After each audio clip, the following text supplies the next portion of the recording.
Je suis ingénieure maintenance 4.0.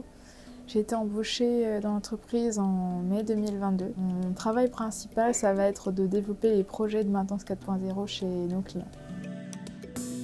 Donc, je travaille en collaboration avec les commerciaux qui sont sur le terrain, ils visitent régulièrement les clients. C'est eux la porte d'entrée pour pouvoir parler des solutions et des projets que je propose. Lorsqu'ils passent commande, je vais pouvoir commencer à travailler en mettant en place la planification du projet. Donc je vais visiter le client. Une fois que j'ai réalisé cette visite, que j'ai aidé le client à sélectionner les machines les plus convenables pour les capteurs, ce que je fais, c'est qu'à partir de cette liste de machines, je réalise la structure informatique du client. Donc ça va permettre de structurer un peu et de savoir, par exemple, quand je vais enregistrer un capteur, de savoir précisément où est-ce qu'il est situé.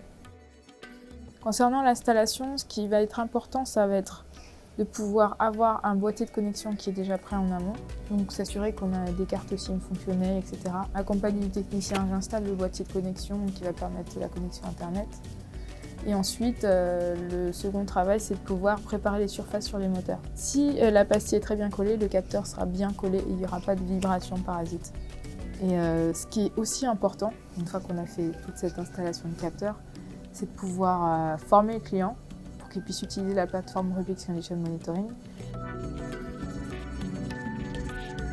J'ai une autre casquette qui est coordinatrice des audits de fuite d'air.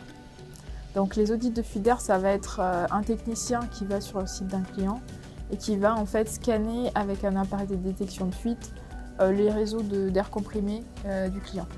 Donc moi, mon rôle, ça va être de mettre en relation les commerciaux avec les techniciens d'audit. Toutes les entreprises ont besoin de maintenance si elles veulent être profitables sur le long terme et prolonger la vie de leur équipement. Il faut qu'il y ait des programmes de maintenance préventive, etc., qui soient mis en place. On n'était pas beaucoup de filles dans ma promo, mais quand même, je vois de plus en plus de représentations de femmes ingénieures ou de femmes dans les milieux industriels. Peut-être qu'elles commencent à se dire « oui, moi aussi je peux le faire, pourquoi pas moi ». Je m'appelle Nélia et je suis ingénieure maintenance 4.0 chez Rubix.